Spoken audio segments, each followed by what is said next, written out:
Hum?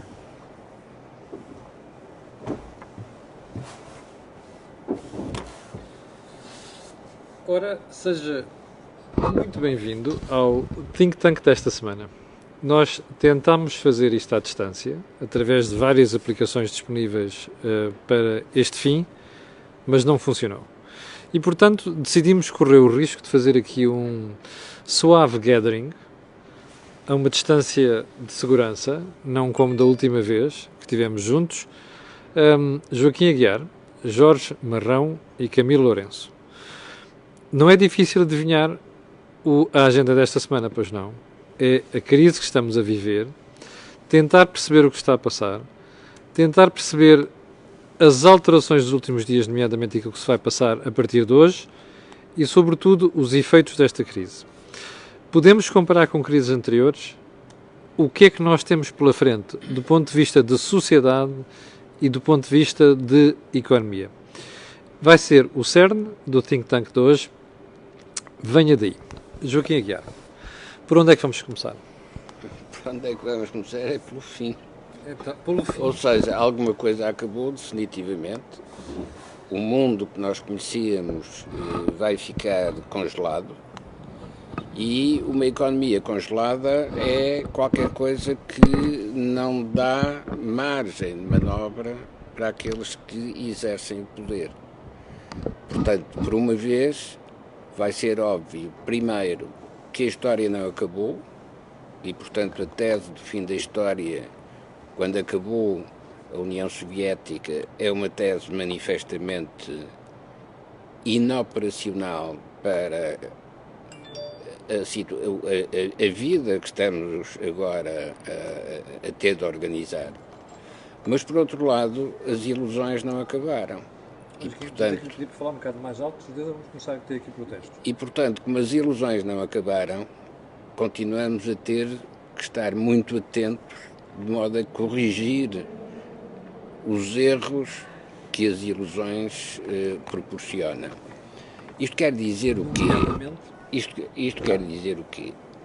Que os debates esquerda-direita só servirão para, depois de terminada esta crise, por enquanto, seja de esquerda, seja de direita, o que temos de fazer é usar os recursos que temos para responder à ameaça diretamente. Primeiro ponto, saúde. De facto, o sistema de saúde vai ser levado até ao extremo e, portanto, isto significa que se vai depositar nos médicos a responsabilidade de decidir quem é que é tratado e quem é que é esquecido e abandonado. O que o Joaquim está a dizer é que nós vamos chegar à situação italiana, em que se alguém olha para dois doentes e diz assim, eu vou salvar este e este vai ficar sem. E o único que tem competência para tomar essa decisão é o médico. O que significa que vamos depositar na consciência dos médicos um peso que provavelmente eles não estão capacitados para aguentar. Joaquim, mas isso pressupõe que esta curva que nós vimos nos outros dias, que está com um crescimento exponencial, se vai manter? O Joaquim não está à espera que faça o achatamento? Não, nunca estou à espera, porque tenho que sempre admitir a pior hipótese, porque é a pior hipótese a que está a acontecer. E, portanto, sendo essa a pior hipótese, não podemos ter ilusões sobre a capacidade de absorver este tipo de pressão.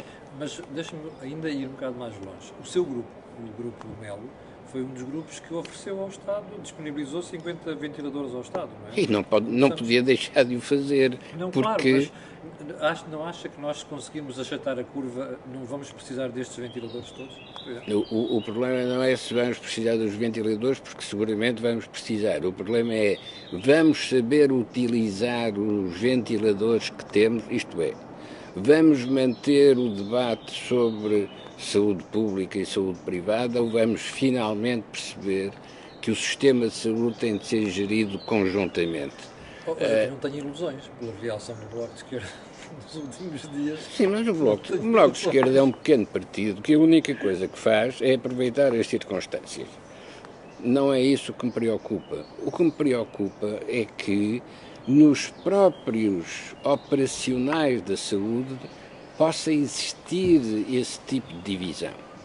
Isto quanto à saúde, que é a prioridade imediata. Mas temos uma outra questão que aparece imediatamente a seguir e que vai fazer dos bancos os instrumentos essenciais. Essa questão que vem imediatamente a seguir é que nós não congelamos só a sociedade, congelamos a economia. E sem economia a sociedade não existe. Portanto, isto significa que manter os fluxos da economia vai ser uma questão absolutamente essencial. Eu já vou voltar a cá. Jorge, qual é o teu take nisto tudo? Testing times. Não, o meu take... Nunca pensámos passar por uma coisa destas. Não. Mas vale a pena, no meio desta floresta de Eu informação... chamava a atenção para a responsabilidade deste programa, que vocês têm 1.800 pessoas em direto. Nunca aconteceu no Think Tank. Tudo bem. Estão todos em casa. Está tudo em casa, portanto é fácil ter os 1800. No meio desta floresta de informação é útil nós pararmos para refletir o que é que já se passou e se de algum do que já se passou são sinais ou não para o futuro.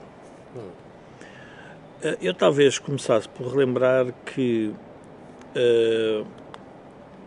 no fundo, esta pandemia é iniciada num país que tem uma Constituição, diria, reforçada do ponto de vista do Presidente. Ou seja, é um país que teve a capacidade de fazer o shutdown desse país para conter aquilo que parece evidente para todos, que é uma pandemia que tem uma propagação inexplicável.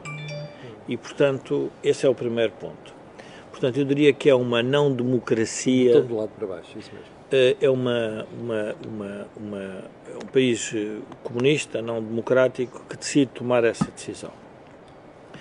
E depois, o que nós começamos a observar é que todos os países começaram a ter que resolver o problema e o elemento, diria, que estava a ser comparativo era a própria China. E então, o que é que o sistema político fez? Perante isto podemos já dizer, ou seja, não é uma coisa que estamos a especular o que é que deveria ter feito, não. O que é que o sistema político em geral fez? Começou a trabalhar, diria, por trás da cortina, foi tentar perceber até que ponto é que os sistemas de saúde suportariam ou não esta pandemia. E rapidamente deve ter concluído, pela informação disponível, que não conseguia fazê-lo pelo método tradicional. E então tornou a pandemia numa situação de emergência. Mas o problema é que ao terem, no fundo, seguido esta estratégia, talvez o Reino Unido tenha saído um bocadinho desta estratégia, mas ao ter seguido esta estratégia, o sistema político criou a si mesmo um outro problema, que foi a paragem da economia, que obviamente não é intencional, mas que resulta da necessidade que teve de proteger as populações. E, portanto, essa proteção das populações resultou em duas grandes crises. Uma primeira crise é revelar o que é que estava no sistema de saúde e a outra grande crise então, e como é que nós vamos funcionar numa economia em que ela própria está a ser estimulada a ser parada? Portanto, e o debate também não pode ser feito do ponto de vista político de porta aberta. Porquê? Porque a pior coisa que nos podia acontecer era as pessoas entrarem em pânico. E, portanto... Mas entraram em pânico? Não entraram em pânico. Primeiro, eu acho que não entraram em pânico por duas ordens de razão. A primeira é que a crise de 2008 e 2011 deu uma lição, gerou uma nova lição para o Banco Central Europeu. Vamos pôr o dinheiro que for preciso nos bancos para que não haja falta de liquidez em nenhuma parte da zona monetária euro. Olha, curioso, isso é o meu artigo para o Jornal de Negócios da Manhã. Quer dizer assim, nós não estamos totalmente despreparados, Porque a crise de 2008 serviu para alguma coisa. Serviu. A Europa está muito mais bem preparada para enfrentar isto do que estava. E se nós nos lembrarmos alguns dos think tanks que fizemos aqui no passado, em que eu e o Joaquim defendíamos que a Inglaterra iria criar um problema à União Europeia, que era obrigar a União Europeia a definir-se como é que seria o novo projeto europeu. Ora, esta crise está a fazer está a criar uma nova dimensão à Europa, que é, há problemas que não se podem resolver nação a nação. Não é fechando fronteiras, não é fechando regiões, não é fechando cidades. São problemas muito mais complexos e que geram um valor que a Europa tinha perdido, ou pelo menos não estava incorporado dentro do projeto europeu, que era o projeto da solidariedade. Exatamente. E, no fundo, que os economistas chamam, de forma mais sofisticada, na mutualização do problema, que é o quê? Que é aquilo que ninguém agora vai querer discutir, porque não é o momento certo, que é a dívida que nós vamos ter a seguir para recuperar. Mas olha, tenho de fazer jus àquilo que vocês disseram na semana passada, no programa da semana passada, que ia-se colocar outra vez na ordem do dia a mutualização da dívida que a senhora Merkel. Mas então o que significa então nós podemos fazer a seguinte interpretação. O sistema político não compreendeu totalmente a crise de 2008 na Europa, não o percebeu, portanto não foi capaz de criar uma de mútuo. Pronto. Isso é que é um ponto. E então pode acontecer outra interpretação interessante desta crise. Pela primeira vez, o sistema político percebe que não há economia sem empresas. E o mais interessante, e agora olhando para as medidas que o Governo tomou, foi dar razão àqueles que diziam que era importante que os impostos baixassem para que as empresas pudessem prosperar. Ora, este é o problema. Quando nós estamos numa curva normal, a carga fiscal, enfim, diria que é suportada como? É suportada por preços mais caros e por menos produção. Mas quando vem uma crise desta dimensão, então temos que pôr, o que penso que foi até o próprio Ministro das Finanças que referiu, uma bazuca. Então, estão a dar, como eu costumo dizer, estão a escrever direito por linhas tortas, como diz o ditado. Porquê? Porque estão a dar razão àqueles que disseram na crise de 2011, se recordam, e que foram atacados que era preciso baixar a TSU. Não sei se recordam do debate que houve. O Vítor Gaspar... E o falecido António Borges. Exatamente. E que houve uma data de empresários que achavam mal. É verdade. Porque iria destruir a segurança social. Este era o princípio. E, portanto, de repente, nós todos temos que ganhar humildade e pensar exatamente o que se passou e o que é que se está a passar. Agora, como é óbvio, não vamos falar do tema do corona, porque isso é um tema científico e, portanto, como se resolve do ponto de vista dos sistemas de saúde é uma coisa muito, muito complexa. Agora, deveria ser o momento para todos os partidos pararem e refletirem sobre as suas propostas para o futuro. Porque quando eu vejo, por exemplo, e aí eu sou inexorável nesse ataque, ou se quisermos defesa, quando eu vejo o Bloco já a discutir o problema da flexibilidade laboral, é que não aprenderam rigorosamente nada. As economias que não têm desemprego são as economias em que os trabalhadores e os empresários decidem eles próprios participar nas perdas. O que significa que uns aceitam que os salários sejam mais baixos e que os lucros sejam mais baixos. Para quê? Para manter a economia a funcionar. Portanto, este é o problema. E então agora nós temos pela nossa frente o que é um estado de emergência em que quem decide como é que a economia funciona é o Estado. E, portanto, o que é que nós vamos... Não fico muito tranquilo. Não, mas qual é o tema que nós vamos ter a seguir? Vai-se iniciar um debate, que é um debate perigosíssimo, é se o Estado está a fazer bem a gestão da crise, não deixando aquilo que é o normal, que é o mercado resolver os problemas. E isto e já vai ser evidente, porque já começam, enfim, os grandes especialistas já a dizer que queremos ver quais são as medidas que o Estado vai fazer para distribuir os bens que se estão a escassear. Eu não sei se nós pensarmos nisto do ponto de vista histórico.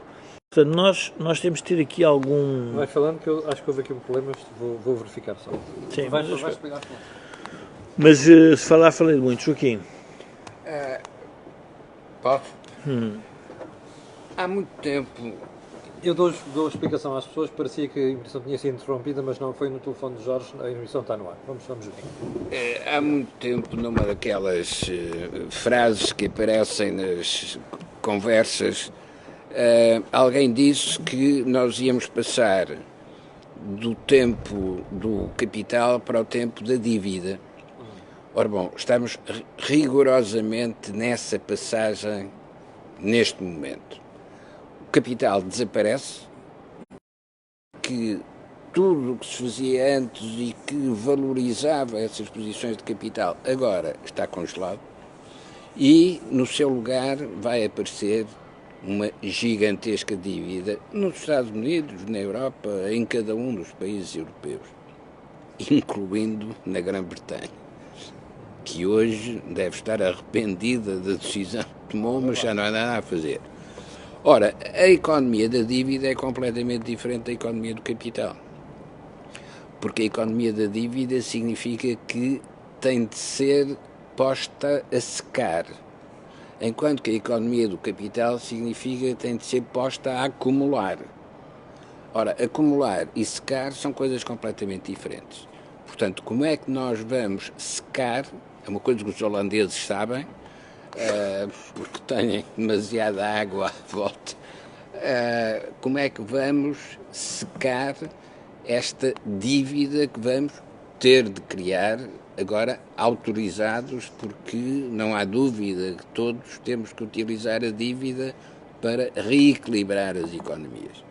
E é isso que significa o que vai ser a reconstrução. A reconstrução vai ser feita em fundações diferentes daquelas que existiam no passado. Então vamos lá explicar às pessoas qual é que vai ser, vão ser as fundações da reconstrução. Por isso é que eu há pouco dizia que o papel dos bancos vai ser absolutamente crucial. Joaquim, para as pessoas perceberem, há duas formas de fazer isto. Ou o Estado, ele próprio decide, eu vou salvar esta empresa, aquela e aquela outra, ou então disponibiliza o dinheiro aos bancos e os bancos é que fazem esse julgamento. É isso mesmo que terá que acontecer, porque o poder político, o Estado, as burocracias não têm capacidade para fazer esse tipo de seleção. Já os bancos... Mas vão querer o fazer, porque isso é que cria as redes de influência junto do poder. É óbvio, mas por isso é que eu fiz a pergunta. E isso é que gera a nova corrupção. A tentação é essa. Claro que a tentação vai ser essa, mas o que acontece nas revoluções é exatamente isso. As revoluções, quando têm revolucionários, têm a seguir aqueles que fazem e tomam essas decisões. Uma revolução como esta, que não tem revolucionários, não tem os agentes de substituição no poder. No poder vão continuar os mesmos que já lá estavam. Agora, na função bancária, na função dos bancos, é que vai haver uma alteração profundíssima, porque eles vão ser responsáveis pela reconfiguração dos diversos setores. Ora, esta crise é uma crise plurissetorial. Todas as células da matriz das relações intersetoriais vão ser atingidas. Mas é preciso recuperar as rotinas de trabalho, porque tudo isso foi interrompido com o congelamento, com Joaquim, os isolamentos. Deixe-me só juntar-lhe sobre as rotinas do trabalho. Se nós pararmos um bocadinho para refletir, nós temos que perceber que não é possível um país viver muito tempo em videoconferência e em teletrabalho. Porque há atividades económicas exigem a presença das pessoas, que exigem a presença física. Ora, isto é um tema adicional. Porquê? Porque quando a classe política toma a decisão de fazer a decisão que só o tempo, e portanto ninguém deve ter, se quiser, a validade de fazer a avaliação, só o tempo é que pode avaliar se foi boa ou se foi má. Há uma coisa que nós sabemos, é que essa decisão tem uma implicação económica brutal e vai criar uma nova incerteza, que é a incerteza que aqueles que discutiam a globalização estava num momento instável, que é, de repente, afinal, é bom ou não irmos para a globalização? Fechamos ou não fronteiras? Ora, o que nós estamos a ver é o oposto. São os grandes blocos a fecharem-se e a perceber que só em grande escala é que vão conseguir combater, porque a globalização, afinal, foi algo que foi favorável a todos os povos. Mas desculpa interromper, Joaquim, só... É importante também pegar neste tema. As palavras mudaram de sentido. Globalização, quando se vem do Estado Nacional e gradualmente se vai alargando o mercado de referência, é uma coisa. Globalização provocada por um vírus que não conhece fronteiras nem conhece ideologias é uma globalização completamente diferente. Por isso é que é uma refundação. É um outro tipo de globalização. Agora, na história, os povos da América Latina que foram dizimados pelas doenças que os europeus, portugueses e espanhóis, levaram para lá, Gripe, nomeadamente. E que eles não estavam imunizados para esse tipo de doença, essa tragédia desses povos é um ensinamento para a tragédia atual das sociedades desenvolvidas. Hoje estamos a perceber o que é que isso significa. E isso vai significar duas coisas completamente diferentes. Do ponto de vista científico, há uma corrida para a solução, à procura de encontrar a solução, e não há dúvida que em encontrar a solução nem sequer vai ficar com grandes lucros nas suas empresas, porque vai ter que entregar isso de graça para toda a gente ser tratada. Portanto, deixa-me só fazer um parênteses aí. Se for a China o primeiro país a encontrar a vacina, isto não vai alimentar teorias da conspiração? Pode alimentar as teorias da conspiração que se quiser, mas o que seguramente alimenta é o novo tipo de globalização. Isto é, enquanto os Estados Unidos tinham entrado numa guerra comercial e guerra de tarifas porque receavam perder a sua posição hegemónica porque a China se estava a aproximar desse estatuto, hoje, se forem os chineses a encontrar a solução, isso apenas significa que eles de facto já atingiram a posição da hegemonia. E não tenho dúvida nenhuma que farão todos os esforços possíveis para encontrar esse tipo de solução. Mas, quando eu digo que isso muda o sentido da globalização, é porque deixa de ser um problema de preservar a hegemonia americana ou preservar a aliança entre americanos e europeus, passa a ser uma questão completamente diferente, que é saímos da dimensão territorial e entramos na dimensão atmosférica, que é por onde circulam os capitais e agora sabemos por onde circulam os vírus. Portanto, nós temos que sair do território, entrar no atmosférico para conseguir controlar o que se passa no território. O território continua a existir, porque nós existimos num território. Só que não dominamos nem controlamos o que se passa no território se não tivermos instituições que operam ao nível do atmosférico. É aí que entram as novas instituições europeias. Não é por convicção ideológica que a senhora Merkel admite agora a emissão de dívida na escala europeia.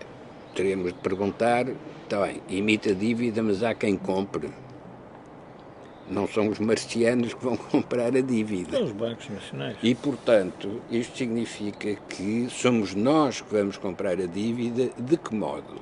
Ficando com uma dívida a pagar no futuro. Isto significa que a tal futura globalização é já uma gestão dessa dívida. Sim.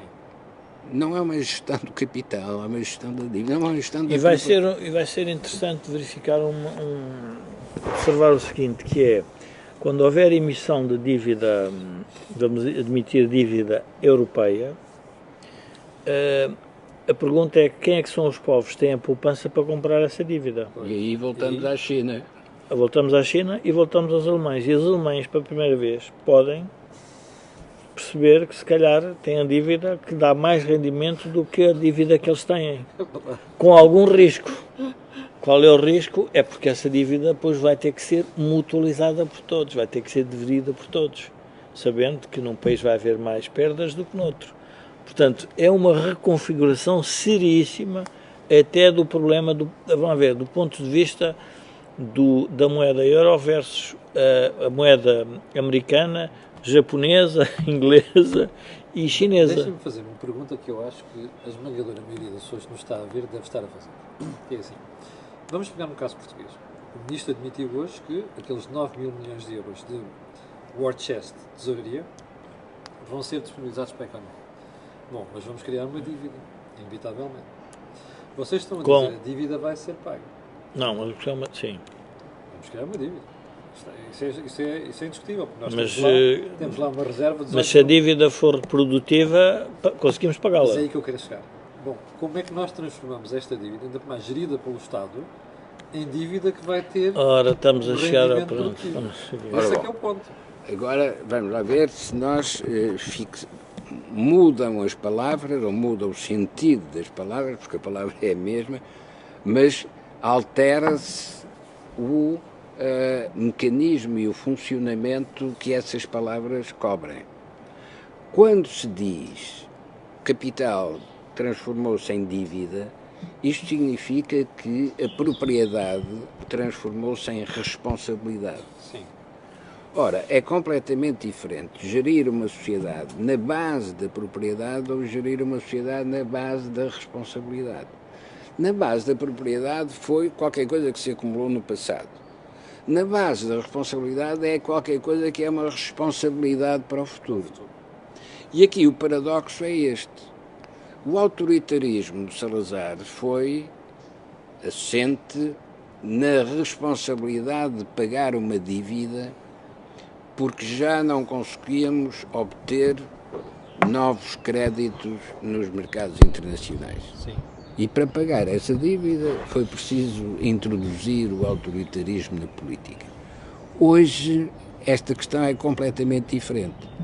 Para pagar a dívida que estamos a contrair agora, é preciso que as sociedades sejam livres, sejam competitivas e se comparem entre si, para que cada uma adote aquilo que for o melhor padrão para responder a essa responsabilidade.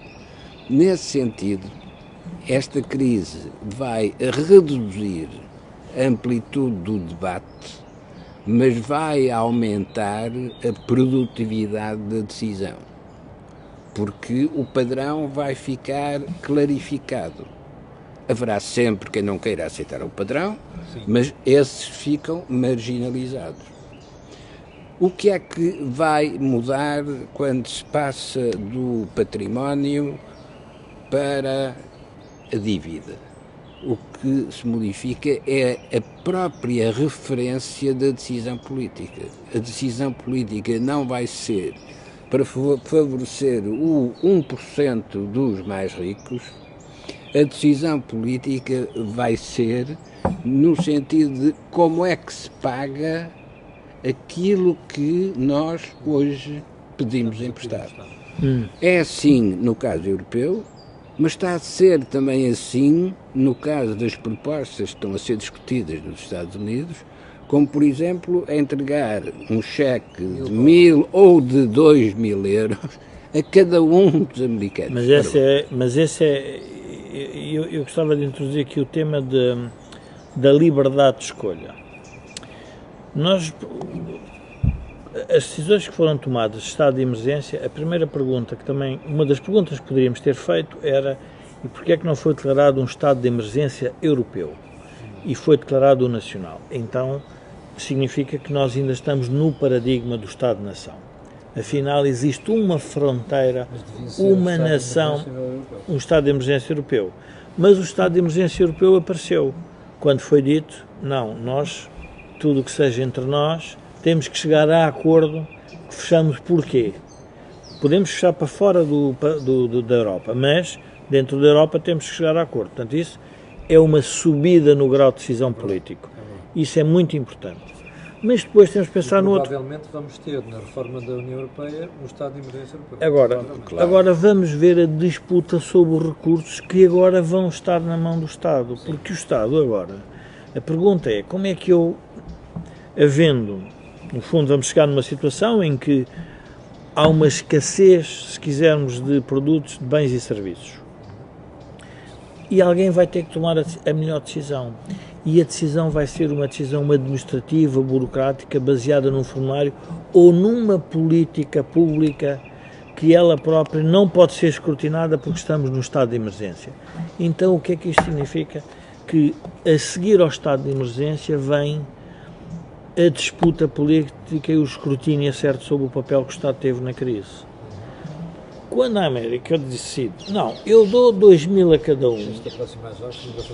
Quando a América decide, eu dou 2.000 a cada um, está no fundo a propor às pessoas que tomem a decisão o que é que querem fazer ao seu dinheiro. E achas que é mais acertada a decisão? Não sei se é mais acertada. Tem um princípio de economia de mercado em que ninguém consegue fazer o planeamento central destes milhões de decisões diárias.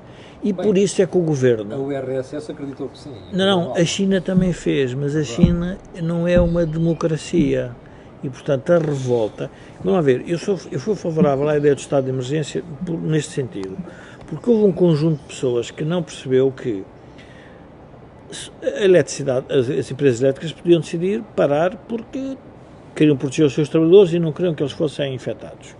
As das águas podiam fazer o mesmo, as dos transportes, a distribuição alimentar, até os próprios estabelecimentos de saúde que não têm equipamentos, por isso não pode acontecer. Então é decidido, é decretado o estado de emergência e todos nós percebemos que é um momento, se quisermos, de guerra a sério.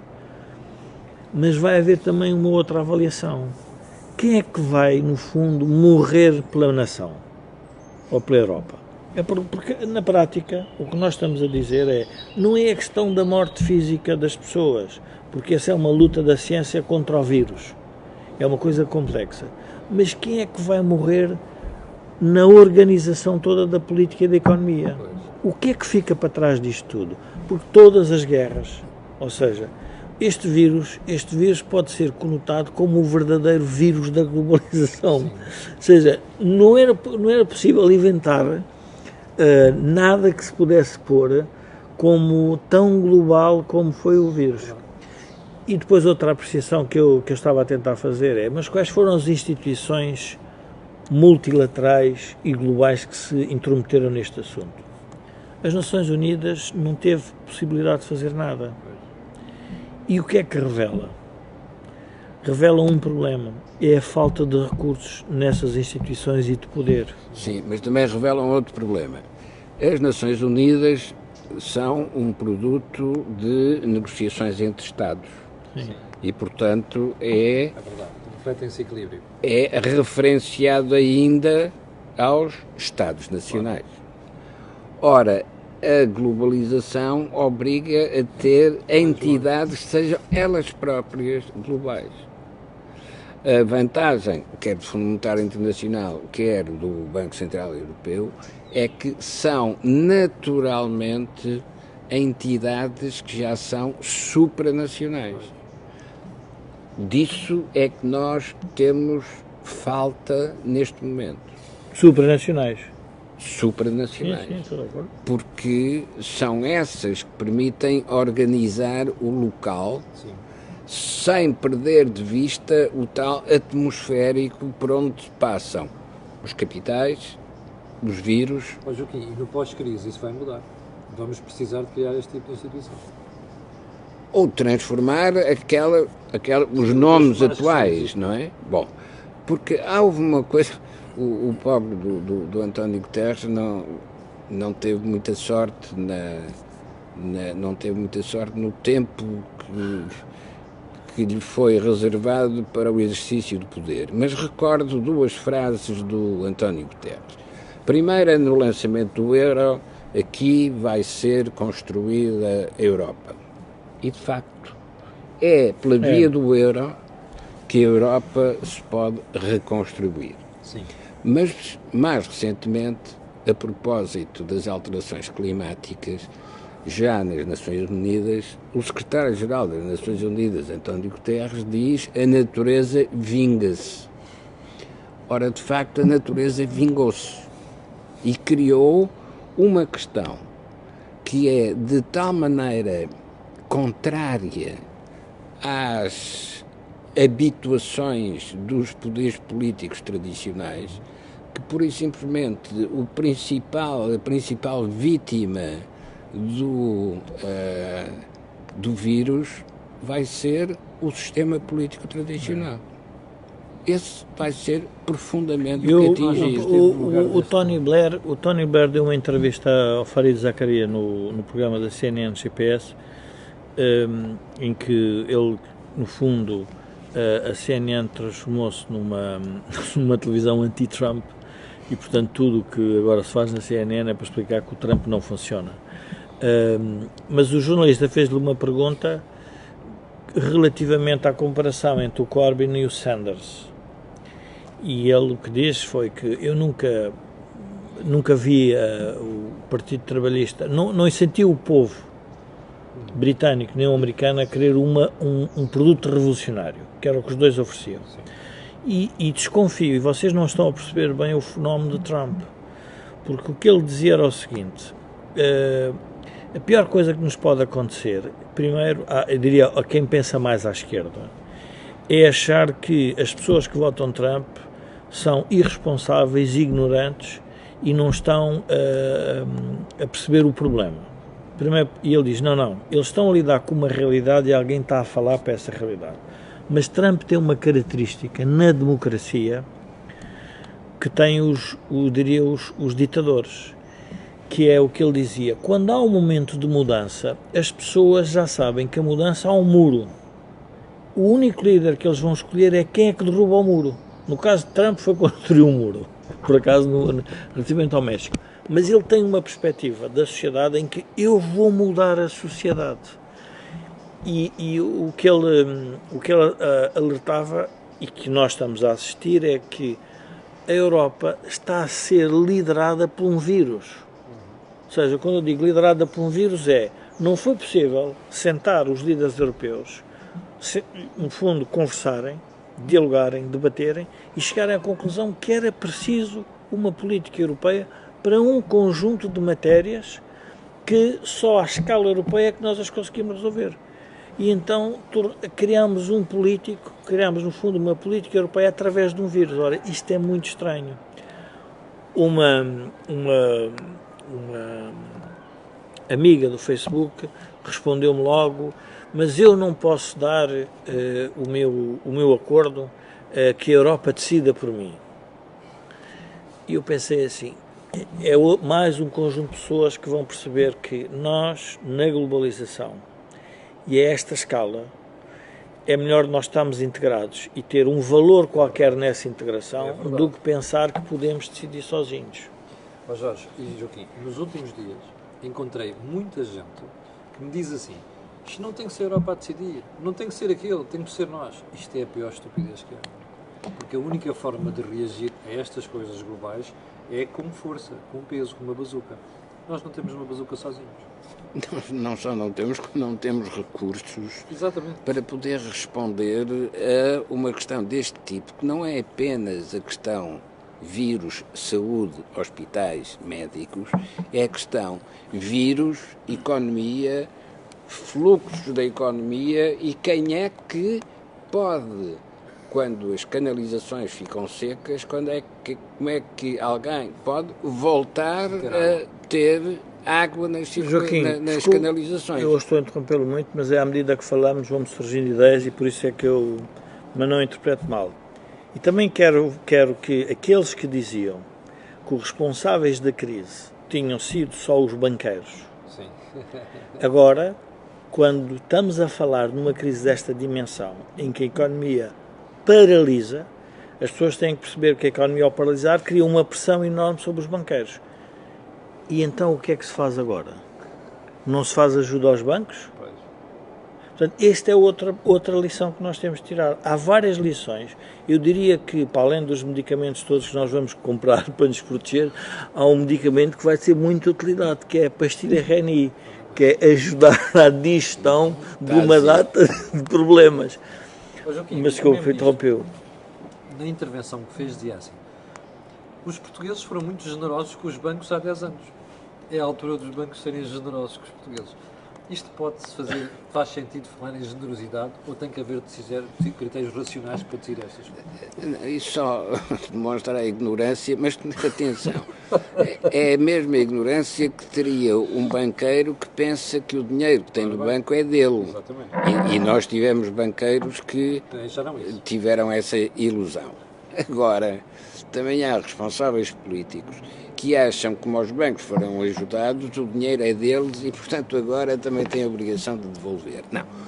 O que tem a obrigação é de utilizar a sua competência e o seu conhecimento, as suas bases de dados, para canalizar para os sítios certos as ajudas financeiras que aí vêm. Porque o que o Banco Central Europeu, como a Reserva Federal nos Estados Unidos, vão assegurar é que não há interrupção de liquidez e que, portanto, é preciso canalizar essa liquidez para os sítios certos. Quem souber fazer isso, ou quem fizer isso melhor, terá vantagem competitiva no período imediatamente a seguir. Quem fizer mal, como os banqueiros no passado fizeram mal, quando aplicaram a liquidez que tinham em projetos inviáveis, quem aplicar mal agora terá o mesmo destino daqueles que aplicaram mal da última crise. Joaquim, uma pergunta que tem a ver com o que se passou hoje. Em sua opinião, depois do que se passou nos últimos dias, faz sentido ter o estado de emergência? Faz todo o sentido, porque não ter o estado de emergência significaria continuarmos a gerir na normalidade. É preciso introduzir uma percepção clara na sociedade de que há uma emergência. Mas isso não ficou claro nos últimos 3 dias? Não. É preciso legislar nesse sentido por uma razão muito simples. Porque no quadro legislativo anterior poderá haver muitas situações com direitos de indemnização por incumprimento de contratos que foram celebrados num contexto completamente diferente. Ora, tendo mudado o contexto e não se podendo mudar os contratos, porque não há tempo nem se pode ir fazer isso, é preciso que haja uma cobertura jurídica que permita não apenas ajustar esses contratos, como impedir que os contratos sejam usados para destruir atividades económicas. Jorge, em tua opinião, faz sentido o estado de emergência? Claro que totalmente. Quer dizer, porque o tema de não haver estado de... Porque é que o estado de emergência faz sentido? Porque nós estamos a admitir que todas as decisões que as empresas e as famílias vão tomar são decisões de bom senso, racionais. Ora, isto não é verdade à medida que o processo se vai adensando, que a situação se vai agravando. E, portanto, é melhor prevenir do que remediar. E o que é que isso permite? Permite que, de uma forma mais ou menos organizada, que vai gerar erros, que vai gerar problemas, as pessoas têm que perceber isso, mas vão ser, no fundo, canalizados recursos para aquilo que o país neste momento considera estratégico. E, portanto, é muito difícil fazer isso quando o contexto em que as famílias e as empresas podem não decidir bem. Um exemplo concreto.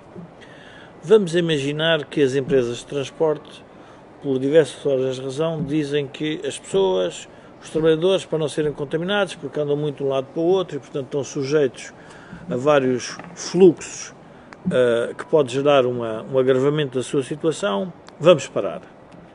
Isto é um problema seríssimo. Portanto, sob um estado de emergência, é fácil o Estado decide, os senhores têm que continuar a trabalhar. Isso o que significa o quê? Têm que continuar a trabalhar, mas eu estou a correr um risco. Diz isso, pois está, você está a correr um risco a favor da comunidade, a favor da nação. Ou seja, esta crise também vai obrigar as pessoas a perceber que há valores superiores ao próprio indivíduo, que é a comunidade, e alguém tem que sacrificar por eles. É difícil dizer isto, porque nós, vamos ver, a classe política construiu uma sociedade de bem-estar, mas também de uma certa irresponsabilidade, ou seja, nós abandonamos um conjunto de valores que de repente, quando paramos para pensar, dizer, nunca tinha pensado, mas isto realmente é um problema. Eu tenho que ter as pessoas preparadas para enfrentar aquilo que a comunidade precisa. Obviamente que vão sempre aparecer oportunistas em tudo isto. Não tenhamos dúvidas. E já estão a aparecer. Agora, é uma situação muito nova e havia um outro aspecto que eu gostaria também de salientar, que o Joaquim falou, que é a questão da esquerda-direita.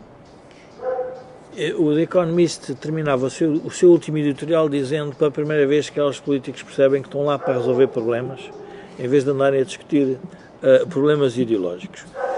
Mas um dos temas interessantes de ver na saúde, por exemplo, é que, de repente, são os próprios Estados que acedem que o modelo regulatório que estava a ser utilizado no passado não era favorável à descoberta de uma vacina rapidamente. Não era favorável. Porquê? Porque o número de infectados provavelmente era pequeno, o tempo que eu tinha para fazer a pesquisa era o tempo, e então de repente diz, afinal a regulação, temos que desregular isto. O que é desregular? Nem é desregular, é pago para vocês agirem o mais rápido possível. É outra também perspectiva que temos que analisar, é qual é o papel que os Estados querem ter no futuro para conjuntos de setores que eles próprios vão ser setores estratégicos para a sociedade. Eu estava a ver os números da economia portuguesa. Nós temos 10 milhões, são 10 milhões de portugueses, mas temos população ativa 5 milhões e 200 mil. Portanto, vamos ter que ter uma economia, se quisermos, muito orientada para resolver os problemas dos que não estão a trabalhar. Reformados, com problemas de doenças crónicas, de saúde, também dos jovens, da escola, e de repente nós então temos que pensar o seguinte, bom, então antes de decidirmos fazer mais uma autoestrada, ou mais qualquer coisa, ou mais uma rotunda, ou mais isto... Vamos ter que pensar se o dinheiro não devia ir para estas coisas. Isso não deveríamos estimular que os privados agora entrassem a sério na saúde. Mas isso vai ser depois as pancadas ideológicas. Mas aí vêm as corporações. Mas este é o momento para a sociedade aprender. Esta crise é uma crise que pode ser original e insólita, mas é o momento, se calhar, de uma geração que de repente aprende e diz, afinal isto mudou. Agora, é nesse ponto do afinal isto mudou que vou utilizar um exemplo de hoje. Na votação sobre o estado de emergência, o Partido Comunista absteve-se. E eu percebo perfeitamente porque é que se absteve. Mas absteve-se. Porque estão a ser postas em causa liberdades fundamentais. Dos trabalhadores. Que, para o Partido Comunista, foram conquistas pelas quais eles se sacrificaram. Do mesmo modo, na saúde, eu percebo que os proponentes do Bloco de Esquerda queiram um Serviço Nacional de Saúde exclusivamente público, com a garantia de que assim todos são tratados por igual e com direitos iguais de acesso à saúde. Como se verifica neste caso? É uma ilusão, porque quando o choque é violento, de facto é preciso juntar todos os recursos. Mas também para o Partido Comunista é uma ilusão pensar que as liberdades pelas quais se bateram no passado podem subsistir quando uma sociedade é congelada perante o medo de um vírus. E por isso o estado de emergência não é um ataque a essas liberdades, é pelo contrário uma necessidade para preservar essas liberdades. Sim. Não ter flexibilidade para perceber que o mundo mudou É a mesma coisa que o Keynes dizia: quando as circunstâncias mudam, eu também mudo as minhas teorias, porque as circunstâncias mudaram, não é? Joaquim e Jorge, a última pergunta para vocês dois, a menos que haja alguma coisa de urgente para tratar. Vocês acham que o Sistema Nacional de Saúde vai ficar na mesma depois desta crise? Não, vai ficar sistema e não serviço. Então vamos lá explicar às pessoas o que é que se quer dizer. Não, o sistema é toda a capacidade instalada pode ser organizada ao serviço de uma política de saúde. Serviço Nacional de Saúde é um conjunto de burocratas que põe ao serviço dos doentes os recursos que apropriou. A diferença entre sistema e serviço é que o sistema permite a comparação competitiva entre diversas unidades, enquanto que o serviço obedece a uma instrução central da burocracia do Ministério. Está a dar os resultados que estamos a ver. Ora, os resultados são maus. Pelo contrário, se tivéssemos um hábito de comparação e em lugar de discutirmos público e privado, discutíssemos o Hospital A, o Hospital B e o Hospital C, quem é que tem as melhores práticas, hoje teríamos capacidade de resposta completamente diferente. Os ingleses estão a perceber isso, porque os ingleses estão a perceber que o seu célebre National Health Service está pura e simplesmente bloqueado. Jorge, a tua opinião?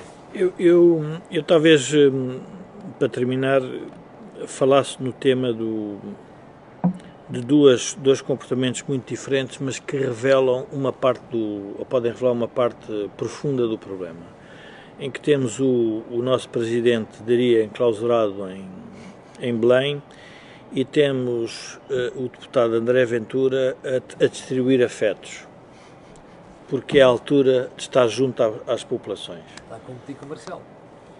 Não é a questão de competir, é uma questão que é duas gerações em que o professor Marcelo, obviamente, estando no grupo de risco, ele próprio, e querendo dar o exemplo ao país, tem que fazer isso, e depois alguém que quer disputar o futuro e diz que não, o que é preciso agora é nós estarmos perto das populações. E isto gera aqui uma nova, devemos entrar aqui num novo modelo de análise, que é, nós temos um problema intergeracional na sociedade portuguesa. Sim. Porque as soluções que nós hoje vamos adotar, não somos nós que as vamos pagar. São os nossos filhos e os nossos netos. E, portanto, não são eles que estão a votar. Portanto, o que é que nós estamos a deixar com esta decisão? Nós estamos a deixar um legado pesadíssimo. Salvamos muita coisa, é verdade. Há uns anos eu escrevi um texto que era os avós, os pais e os netos, e houve um dirigente, aliás, um ex-ministro que me escreveu pessoalmente, muito ofendido, porque disse: você devia-se ter lembrado que eu andei na guerra colonial. E, portanto, eu andei, no fundo, a defender, na altura, o Império, fiz o que podia, e teve sim para trabalhar, e agora cortam-me nas pensões. E este é um problema. A pergunta é, quem vai pagar esta crise? Esta geração está a tomar estas medidas para a defesa da comunidade atual, mas nós vamos ter um problema para a geração futura. E, portanto, é algo que nós, eu diria que no processo de decisão, que nos lembremos também disso. Bom, chegamos ao final do programa de hoje. Como viu, questões muitíssimo interessantes, desde a saúde e a reconfiguração do Sistema Nacional de Saúde, não um serviço, como dizia o Joaquim, até à própria alocação de recursos. A questão do capital versus dívida e quem é que a vai pagar. Ora, essa é provavelmente a questão mais importante. É quem é que vai pagar isto e, sobretudo, qual é o uso que nós vamos fazer da dívida de modo a torná-la rentável. Quero agradecer a vossa paciência. Tiveram 2.230 pessoas a ver em direto, que era o score que a Cor do Dinheiro, programa matinal, fazia há cerca de 4 meses. Hoje, como deve ter reparado, a Cor do Dinheiro bateu o recorde com 6.520 pessoas. Nós contamos com vocês na próxima semana. Quero agradecer às pessoas que estão a ver, as que vão ver, e pedir aquilo que peço sempre, que é colocarem um gosto e fazer partilha nas redes sociais. Quanto a mim, já sabe que amanhã às 8 da manhã vai levar comigo. Obrigado, com licença, e não se esqueça, aquilo que você vê aqui não o vê em mais lado nenhum. Até amanhã, às 8 da manhã.